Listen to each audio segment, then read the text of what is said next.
Kia ora, ko Sharon Holt tōku ingoa. My name's Sharon Holt, and today I'm answering a question from someone on the page about the pronunciation of the longest place name in Aotearoa. This place is near Porangahau, and which is south of Waipukuro. That's all in central Hawke's Bay.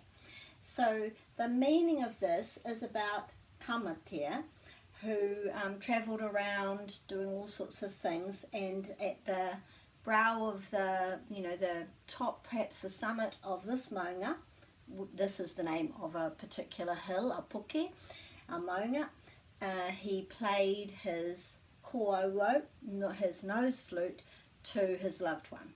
So the longest place name is really a story about something that happened there, and that's true of lots of our place names. Probably, many of them are about a story about what happened at that place, and that's why it's really great for us to respect te reo Māori and the culture and the people and the land by pronouncing those place names correctly, because they've got a history and a meaning.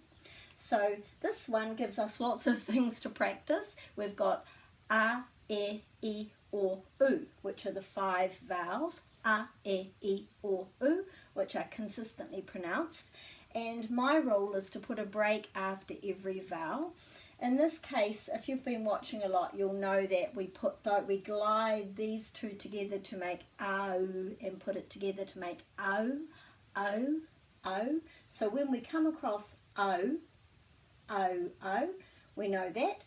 And then if there are any other vowels that we come across that are two together, we'll talk about them. So we'll go tau, tau, ma, ta, pa, ka, ta. So tau mata is about the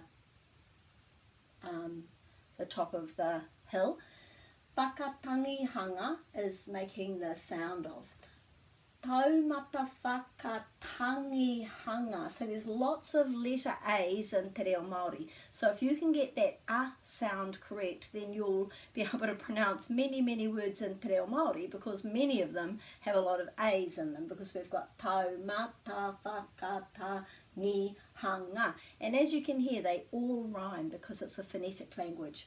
And then we've got ko, au, au, o, tamatea, so it's the name of the person.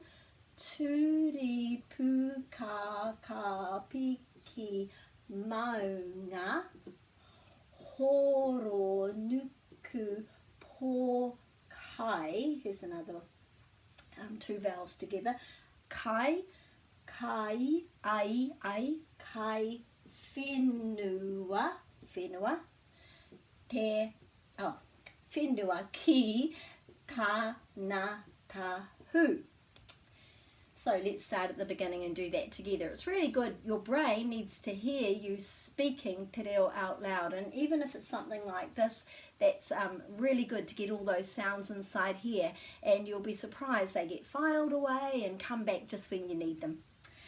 Taumata whakatangihanga, ko au o tamatea, turipu ka piki maunga, horo nuku po kai, whenua ki tānatahu. So you can practice that and do that, and I believe there's also a song on YouTube for that as well. All the best with that, and keep your questions coming. Ka kite.